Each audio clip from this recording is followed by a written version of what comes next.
अब चिराग पासवान की ओर बिहार की आवाम देख रही है, पार्टी से भी ऊपर उठ करके देख रही है। मैं भाजपा के खिलाफ नहीं बोल रहा हूँ, मैं बोल रहा हूँ कि यदि कुछ सड़े अंडे हैं भाजपा में जो नीतीश कुमार को माथा पर चढ़ा के रखे और बिहार को बर्बाद किया और अपनी पार्टी को भी बर्बाद किया। मैं चिराग पासवान को नेता मानता हूँ। बीजेपी ने जो गलती की है उसे दोहराना बीजेपी को नहीं चाहिए और समय आएगा तो देश का बड़ा नेता होगा। बिहार भाजपा के चलते भारतीय जनता पार्टी को बहुत लॉस हुआ है। हम लोग भी चाहते हैं कटुता पैदा नहीं हो, लेकिन भाजपा में कुछ लोग हैं जो शुरू से औकात बताने की कोशिश कर रहे हैं। उनकी अपनी औकात भले नहीं है। बीजेपी के नेताओं को लगता है कि हम विकल्प बन जाएंगे तो वो अपना काम करें, हम अपना काम कर रहे हैं।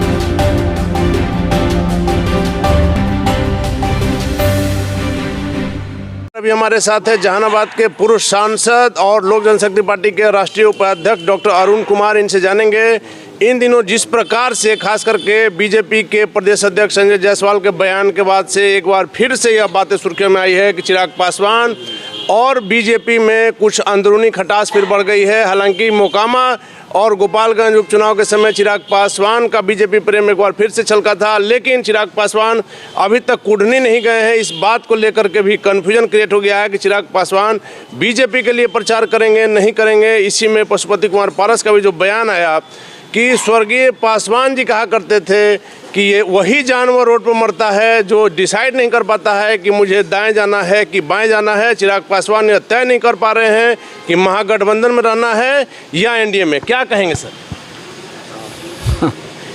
एक लाइन में इतना सवाल आपने खड़ा कर दिया। मैं यही कहता हूं कि चिराग पासवान से स्पष्ट कोई नेतृत्व अभी बिहार में नहीं दिखता है मुझे, जिसका थॉट, थिंकिंग और डायरेक्शन बिल्कुल क्लियर हो, स्पष्ट हो, ट्रांसपेरेंट हो। विरोधी भी जानता है कि क्या करने वाले हैं। इसलिए चिराग पासवान को स्वाभिमान के साथ, सम्मान के साथ बिहार की आवाम को जो शक्ति देनी है उसके लिए वो संघर्ष कर रहे हैं। और ये सब तोता मैना वाला उपदेश जो व्यवहारिक जीवन में नहीं रहते हैं वो जीते हैं। मैं चिराग पासवान को नेता मानता हूं और उम्र में भले छोटे हैं, बहुत लोगों को आपत्ति होती है, लेकिन मुझे कहने में कोई गुरेज नहीं है कि Chirag Paswan can lead state और समय आएगा तो देश का बड़ा नेता होगा। कोई गुरेज नहीं है, इसीलिए कि बहुत स्पष्ट है। बिहार फर्स्ट, बिहारी फर्स्ट का जो ये फॉर्मूला है, ये कैप्सूल है, इसमें बड़ी ताकत है और यह सब कुछ स्पष्ट कर सकता है कि बिहार के कीमत पर, बिहार के स्वाभिमान के कीमत पर, सामाजिक व्यवस्था के कीमत पर, विकास के कीमत पर कोई समझौता नहीं करेंगे। बीजेपी ने जो गलती की है उसे दोहराना बीजेपी को नहीं चाहिए। नीतीश कुमार को ढो करके एक कालखंड पहला 5 साल ढोए तो ठीक था। उसके बाद जब मैं कहता हूं कि बिहार पार्टी के चलते भारतीय जनता पार्टी को, बिहार भाजपा के चलते भारतीय जनता पार्टी को बहुत लॉस हुआ है और एक जाति नहीं, संपूर्ण बिहार के लोगों ने जो बिहार को एक मॉडल के रूप में विकसित देखना चाहते थे, उन लोगों ने देखा कि बिहार को गर्क में पहुंचा दिया। अब हमारे जैसे लोगों को लगा कि चिराग पासवान इस लड़ाई को लड़ सकते हैं। मैं अकेले लड़ रहा था नीतीश कुमार से, लेकिन जिन लोगों को लेकर के आगे बढ़ा करके लड़ना है वो सब जा करके जूता उठा लिए चिराग पासवान, नीतीश कुमार का। तो चिराग पासवान में नेतृत्व क्षमता मैंने देखी और बिहार के प्रति जो कमिटमेंट है उसको देखा और सोच बिल्कुल स्पष्ट है। उसमें न जाति है न धर्म है, बिहार है और बिहार का विकास यदि है संपूर्ण रूप से तो उसमें सब कुछ छिपा हुआ है, अंतर्निहित है। और बिहार के लोग जो अमन पसंद लोग हैं, किसी जाति के हों, धर्म के हों, यहाँ तक कि जो अनैतिक लोग भी है वो भी नैतिकता के रास्ते पर आना चाहता है और इस पार्टी को ज्वाइन करना चाहता है। तो चूँकि नीति और मूल्य के साथ ये पार्टी आगे बढ़ रही है और हमारी चिंता इतना ही है कि हमारे जाने के बाद कम से कम जो पाप नीतीश कुमार को सत्ता में ला करके हमने किया, वो पाप की गठरी को कहीं गाड़ दें और एक विकसित बिहार के नायक चिराग पासवान को आगे करें। लेकिन सर, प्रश्न यही उठता है कि अभी तक तो सब ठीक चल रहा था। संजय जायसवाल जो बीजेपी के प्रदेश अध्यक्ष, उनका जो बयान आया कि 35 सीट और उसके बाद 5 सीट चिराग पासवान के चचा को है, फिर आप लोग कहाँ हैं सर? हम लोग कहाँ हैं, किसी की दया पर नहीं हैं। वही तो मैं कह रहा हूँ कि मेरा निशाना बिल्कुल साफ है।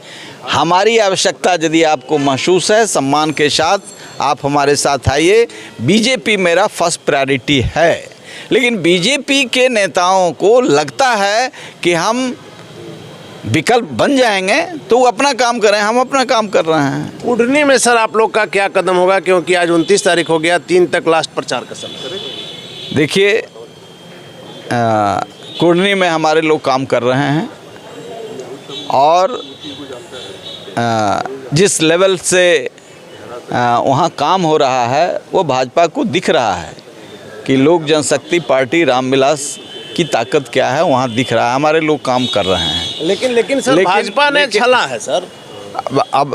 अब इसीलिए मैं स्पष्ट बोलता हूँ। कभी एक मित्र ले गए थे मेरा, वो पूरा चला रहे हैं उसको, जहर बना रहे हैं कि आपके नेता ने, वरिष्ठ नेता ने क्या बोल दिया भाजपा के खिलाफ। मैं भाजपा के खिलाफ नहीं बोल रहा हूँ, मैं बोल रहा हूँ कि यदि कुछ सड़े अंडे हैं भाजपा में जो नीतीश कुमार को माथा पर चढ़ा के रखे और बिहार को बर्बाद किया और अपनी पार्टी को भी बर्बाद किया। कुछ अच्छे नेतृत्व वहाँ आए हैं और उनको आगे बढ़ाएं और चिराग पासवान का भी सहयोग लें तो बिहार का विकास होगा। बिहार के नौजवान, बिहार की युवा पीढ़ी, बिहार के छात्र, बिहार के बुजुर्ग लोग चिराग में बिहार का भविष्य देख रहे हैं। लेकिन सर, आप ही जानते हैं, आप इंडिया में पुराने समय से रहे हैं, समता पार्टी के आप संस्थापक में से रहे हैं। बीजेपी में जो स्टेट लेवल के नेता हैं उनकी क्या हैसियत है आपको पता है? वैसे में संजय जायसवाल के बयान के बाद क्या पार्टी के, बीजेपी के शीर्ष नेताओं से आप लोग की बात हुई? बात हो रही है। क्या माना जाए सर, क्योंकि कुडनी का चुनाव जिस प्रकार से दिलचस्प है, चिराग पासवान के जाने की भी जनता को उतनी ही उत्सुकता है।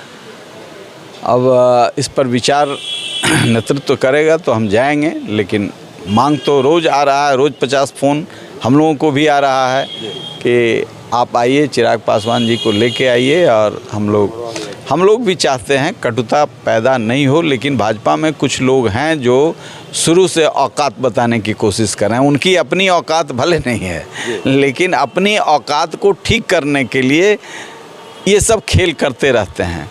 ये सब खेल के चलते इतने दिनों के बाद भी भाजपा अपनी ताकत पर खड़ा नहीं हो सका। अब चिराग पासवान की ओर बिहार की आवाम देख रही है, पार्टी से भी ऊपर उठ करके देख रही है। सर, कुडनी में माना जा रहा था कि महागठबंधन में और एनडीए में लड़ाई है, लेकिन मुकेश सहनी ने जिस प्रकार से एंट्री मारा, सवर्ण कैंडिडेट उतार दिया। भूमिहारों की संख्या वहाँ क्या है आपको पता है? वैसे में क्या मामला त्रिकोणीय होगा? वहाँ के सवर्ण इस बात को समझेंगे कि मुकेश सहनी ने बीजेपी को हराने के लिए किया है, या तस्वीर कुछ उल्टा हो सकती है? ये तो मुकेश सहनी जी बोल चुके हैं काहे के लिए खड़ा किए। और पहले थोड़ा अच्छा था, लेकिन उन्होंने अपने कैंडिडेट का हित खुद कर दिया। तो एनडीए और महागठबंधन में लड़ाई है सर? हाँ बिल्कुल। सर, आखिरी सवाल है, आपके पुराने साथी इन दिनों गंगा जल पिला रहे हैं राजगीर में, गया में, बोध गया में, इस पर क्या कहेंगे सर? देखिए, गंगा तो मैली हो गई है और मैली गंगा की सफाई का बहुत प्रयास केंद्र से भी हो रहा है और नीतीश कुमार तो उसको और मैला करने में पड़े हुए हैं। तो वो उन पर थोड़ा भरोसा भी होता है। जब इसका स्कीम सुरेश प्रभु जी थे रिवर इंटरलिंकिंग के लीड मंत्री, तो उस समय एक प्रपोजल आया था कि विंध्याचल से गंगा को पुनपुन में और पुनपुन से गंगा को सरजू में, फल्गु में ये सरजू कह रहे हैं, मोरहर में, दरधा में और फल्गू में, तिलैया ढाढ़र तक, ये ढाढ़र नदी में भी, ये सब दक्षिण बिहार की नदियों को इंटरलिंक करने की योजना थी। ये बेचारे खोदी पहाड़ निकली चूहिया एक पाइप से ले जा रहे हैं गंगा जल, और कहाँ ले जा रहे हैं? मोक्षदायिनी अंतर सलिला वैज्ञानिक दृष्टि से महत्वपूर्ण, वैज्ञानिक दृष्टि से महत्वपूर्ण वो इलाका है। वो पूरा छोटा नागपुर पठार का पानी फल्गू में आता है। वह वैज्ञानिक दृष्टि से भी सल्फर प्रोटेक्टेड है, जो आदमी के स्वास्थ्य के लिए बेहतर होता है। वो राजगीर तक है, झरना भी वहाँ, जो कुंड भी है। ये राजगीर में भी ये मैली गंगा, जिसमें जांच किया हुआ है, केंद्रीय टीम ने कई बार जांच किया है, नीतीश कुमार को मालूम है फ्लोराइड और आर्सेनिक है। ये तो बहुत महंगा महंगा पानी पी लेते हैं। आम जन के लिए फ्लोराइड और आर्सेनिक युक्त पानी फल्गू के पवित्र जल में मिलाना चाहते हैं। पानी की कमी नहीं है वहाँ। वहाँ ये पाइप से जो पानी ले जा रहे हैं 5,000 करोड़, क्या वाटर लिंकिंग में लगाते? बिहार में धन का लूट है। गंदे पानी को और नीचे से ऊपर डाउन स्ट्रीम से अप स्ट्रीम में ले जाने में कितनी कठिनाई है। तो ये झुनझुना है फ्लोराइड और आर्सेनिक युक्त पानी का। इसमें कई एनजीओ ने भी आंदोलन किया है, धरना दिया है, प्रदर्शन दिया है, किसी को नहीं सुने। और इसीलिए मैं कहता हूँ कि जो नज़दीक जब उम्र आ जाता है तो अभी थोड़ा सठियाए भी हैं, उम्र का असर हो गया, उम्र का असर हो गया है, और ऐसे ही जिद्द करते हैं गलत धंधों में, गलत कामों में। जैसे इनके यहाँ अंतर सलीला दारू का नदी बह रहा है, वैसे ही अंतर सलीला फास्फोरस युक्त स्वास्थ्यवर्धक पानी था, जिसको भगवान राम भी गए थे मोक्षदायिनी फल्गु के किनारे, और वहीं से पितरों को पानी पिलाया। गंगा का पानी नहीं पिलाया भगवान राम।